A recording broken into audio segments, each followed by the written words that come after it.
പിന്നെ HIV നമുക്ക് വന്നുപോയി എന്ന് കരുതി ആരും പേടിക്കേണ്ടതില്ല. ഇന്ന് അതിന് സൗജന്യമായി മരുന്ന്, സൗജന്യമായി ടെസ്റ്റ് നടത്തുന്നുണ്ട്. ആദ്യകാലങ്ങളിലൊന്നും ഇതൊന്നും ഉണ്ടായിരുന്നില്ല.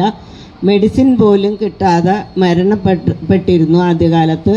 ഇപ്പം മെഡിസിൻ കഴിച്ചില്ലെങ്കിൽ ആ ഡേറ്റിന് വരുമ്പോൾ ഹോസ്പിറ്റലിൽ നിന്ന് ഡോക്ടർ അതുപോലെ തന്നെ എല്ലാവരും വിളിച്ചു ചോദിക്കുന്നു, മെഡിസിൻ കഴിച്ചോ, ഡേറ്റ് ആയല്ലോ, സമയമായല്ലോ. കൃത്യസമയത്ത് കഴിച്ചു കഴിഞ്ഞാൽ, ഈ മെഡിസിൻ കഴിച്ചു കഴിഞ്ഞാൽ നമ്മൾക്ക് ചൂണ്ടിക്കാണിക്കാനുണ്ട്. പണ്ട് കാലത്തൊന്നും പറയാനില്ല, മരിക്കുന്നു എന്ന് മാത്രമേ പറയുന്നുള്ളൂ. പേടിയുണ്ട്. ഇന്ന് വരുന്നവരും ചോദിക്കും, ഞങ്ങൾ എത്ര നാൾ ജീവിച്ചിരിക്കും, എത്ര നാൾക്ക് ഞങ്ങൾക്ക് ആയുസുണ്ട് എന്ന് ചോദിച്ചുകൊണ്ടാണ് ഓരോരുത്തരും ഇപ്പോഴും വരുന്നത്.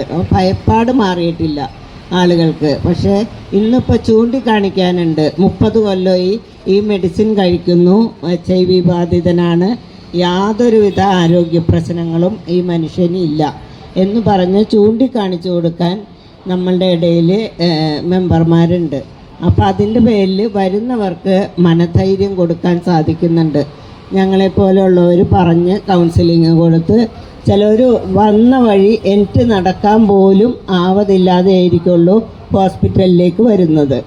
ആ മനുഷ്യൻ 1 മാസം കൃത്യമായി മരുന്ന് കഴിക്കുന്നതിലൂടെയും കൃത്യമായി പറയുന്നതനുസരിച്ച് ഭക്ഷണം കഴിക്കുന്നതിലൂടെയും 1 മാസം ആകുമ്പോഴേക്കും ഞാൻ കറക്റ്റായിട്ട് എനിക്ക് ജോലിക്ക് പോകാൻ സാധിക്കുന്നു എന്ന് സന്തോഷത്തോടു കൂടി പറയുന്നവരുണ്ട് മിക്കവരും. അതെന്ന് പറയുന്നത് മരുന്ന് നമ്മൾ കൃത്യമായിട്ട് കഴിക്കാൻ നോക്കുക.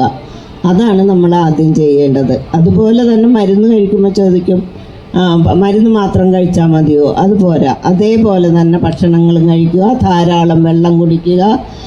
ആരോഗ്യ പ്രശ്നങ്ങളുള്ളവർ എന്ത് ബുദ്ധിമുട്ടുണ്ടെങ്കിലും അപ്പം ഹോസ്പിറ്റലിലോ ആരോഗ്യ പ്രവർത്തകരെയോ വിളിച്ച് വിവരം പറയുക. പൂർണ്ണമായും വർഷങ്ങളോളം ആരോഗ്യത്തോടെ ഇരിക്കാൻ സാധിക്കും.